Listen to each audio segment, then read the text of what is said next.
আসসালামু আলাইকুম। রিফাস হোমে আপনাদের সবাইকে স্বাগতম। তো আমি আজকে আপনাদেরকে একটু ভিন্নভাবে কাঁচা কলার কোফতা রান্না করে দেখাবো। তো আশা করি রান্নাটা আপনাদের ভালো লাগবে। তো চলুন দেখে নিই আমাদের এই রান্নায় কি কি উপকরণ লাগছে। তো কাঁচা কলার কোফতা বানানোর জন্য আমাদের লাগছে, আমি এখানে 3টে কাঁচা কলা নিয়েছি, সেদ্ধ করে নিয়েছি পেঁয়াজ কুচি। এখানে আমি 5 কোয়া রসুন নিয়েছি এবং কিছু আদা নিয়েছি এরকম টুকরো করে।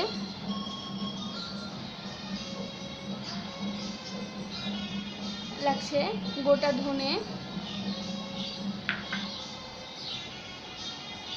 গোটা জিরে, 2টো এলাচ, 1 টুকরো দারচিনি, হলুদ গুঁড়া, মরিচ গুঁড়া, লাগছে লবণ, কাঁচামরিচ কুচি, বেসন, ভাজা জিরার গুঁড়া,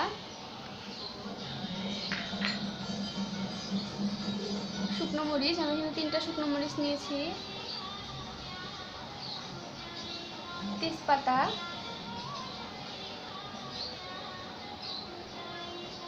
আর লাগছে পরিমাণ মতো তেল।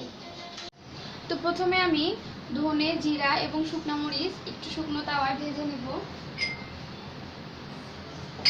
প্রথমে আমি দিয়ে দিচ্ছি ধনে, জিরা, শুকনো মরিচ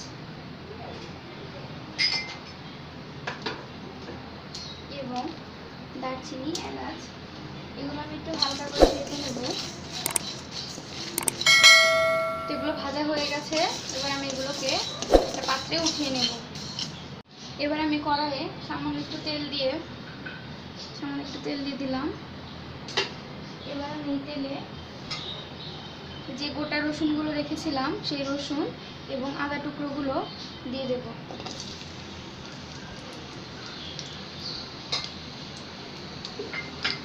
আর দিয়ে দিব পেঁয়াজ কুচি।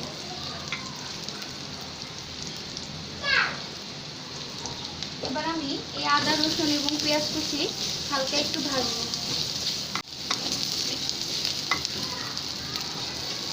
সেগুলো ভাজা হয়ে গেছে। এবার আমি এই আদা, রসুন, পেঁয়াজ এবং ধনে, জিরা, শুকনো মরিচ আর এলাচ, দারচিনিগুলোকে সব একসাথে একটা পেস্ট তৈরি করে নেব। তো আমি এখানে সবগুলো মশলা পাটায় বেটে একটা পেস্ট তৈরি করে নিয়েছি। আপনারা চাইলে ব্লেন্ডারেও ব্লেন্ড করতে পারেন। তা আমি এবার কলাগুলোকে খুব ভালো করে ম্যাশ করে নিব।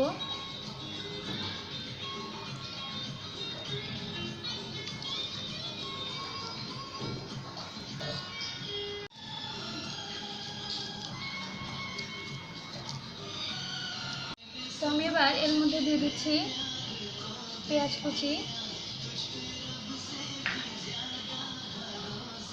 কাঁচামরিচ কুচি, দিয়ে দিচ্ছি ভাজা জিরার গুঁড়া, হলুদ গুঁড়া,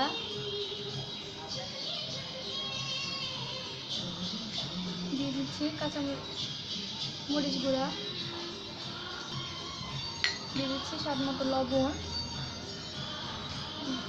আর দিচ্ছি বেসন। আমি এবার সবগুলো উপকরণকে একসাথে ভালো করে মেখে নিব।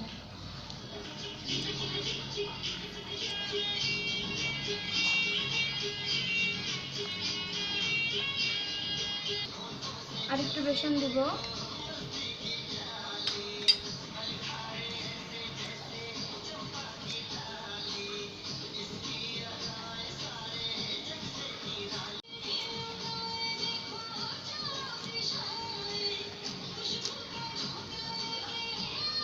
তো আমি সবগুলো উপকরণ কলার সাথে ভালো করে মিশিয়ে নিয়েছি। এবার আমি এগুলোকে গোল গোল করে শেপ করে দেব। এবার আমি হাতের সাথে একটু তেল মেখে নিয়েছি। এবার আমি এই কলার যে পেস্টটা রয়েছে এটাকে এভাবে শেপ করব। আপনারা চাইলে এটা বিভিন্নভাবে শেপ করতে পারেন, তো আমি এইভাবে করছি। তো আমি এইভাবে সবগুলোকে এইভাবে বানিয়ে নেব। তো আমি এখানে সবগুলো কাটলেট এইভাবে শেপ করে বানিয়ে নিয়েছি। এখন আমি এগুলোকে ভাজবো। তো এখন আমি এখানে তেল গরম করে নিয়েছি।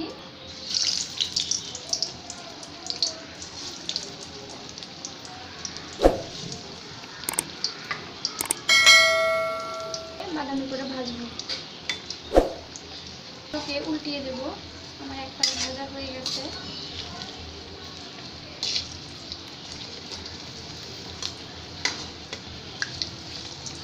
এভাবে আমি এই পাশটাও ভেজে নেব। তো কোফতাগুলো ভাজা হয়ে গেছে। এবার আমি এভাবে বাকি কোফতাগুলোকেও ভেজে নেব এবং এগুলো একটি বাটিতে উঠিয়ে নেব। তো দেখুন আমি কোফতাগুলোকে এভাবে ভেজে নিয়েছি। এবার আমি এটা রান্নার প্রসেসটা শুরু করব। আমি যে তেলে কোফতাগুলো ভেজেছিলাম সেই তেলেই দিয়ে দিচ্ছি তেজপাতা,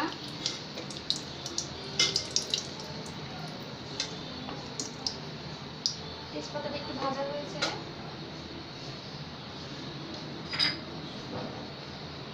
এবার আমি যে পেস্টটা তৈরি করে রেখেছিলাম সব মশলা একসাথে করে সেই পেস্টটা তেলে দিয়ে দেব।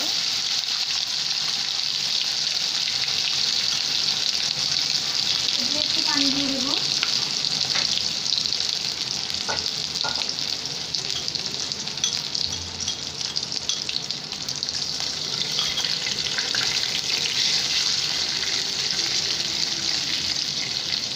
এবার আমি এই মশলাটা তেলের সাথে খুব ভালো করে ভাজবো।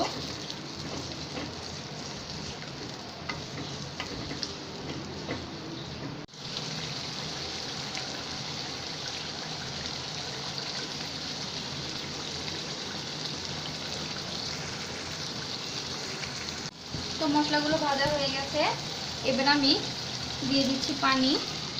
পানিটা দিয়ে মশলাগুলোকে আমি আরেকটু কষাবো।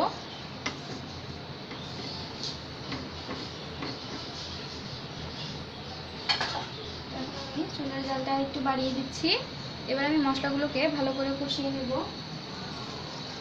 তো মশলা কষানোর এই পর্যায়ে আমি দিয়ে দেব পরিমাণ মতো লবণ,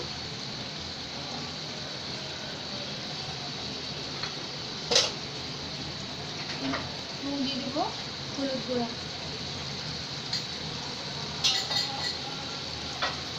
এবার আমি এটাকে ভালো করে একটু মিশিয়ে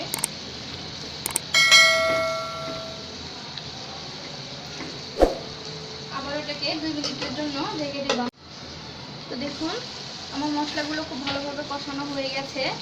মশলা থেকে তেলটা উঠে এসেছে। এখন আমি কোফতাগুলো দিয়ে দেব।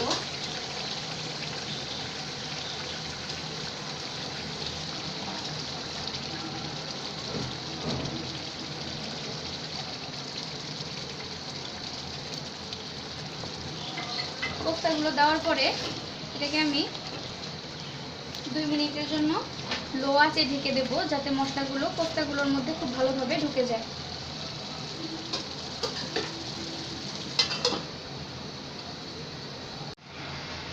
তো কোফতাগুলোকে আমি মশলার সাথে খুব ভালো করে কষিয়ে নিয়েছি। আমি কিন্তু মাঝখানে একবার উল্টিয়ে দিয়েছি, আপনারাও দেবেন।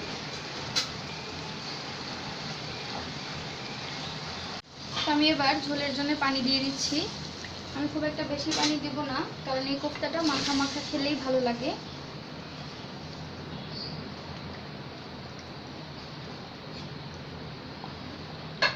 তো আমি এটাকে আরও কিছুক্ষণ রান্না করব, যতক্ষণ না পর্যন্ত এই পানিটা গায়ে গায়ে লেগে যাচ্ছে কোফতার, ততক্ষণ পর্যন্ত আমি এই কোফতাগুলোকে রান্না করব।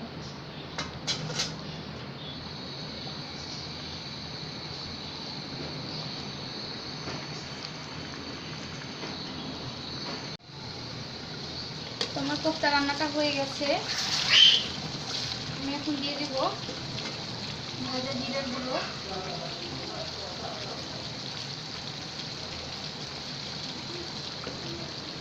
রান্নাটা শেষ। এখন আমি এটাকে নামিয়ে নেব। তো আমার কাঁচা কলার কোফতা রেডি। আপনারা চাইলে এটা বাসায় ট্রাই করতে পারেন। আমি একটু ভিন্নভাবে আপনাদেরকে এটা উপস্থাপন করে দেখালাম।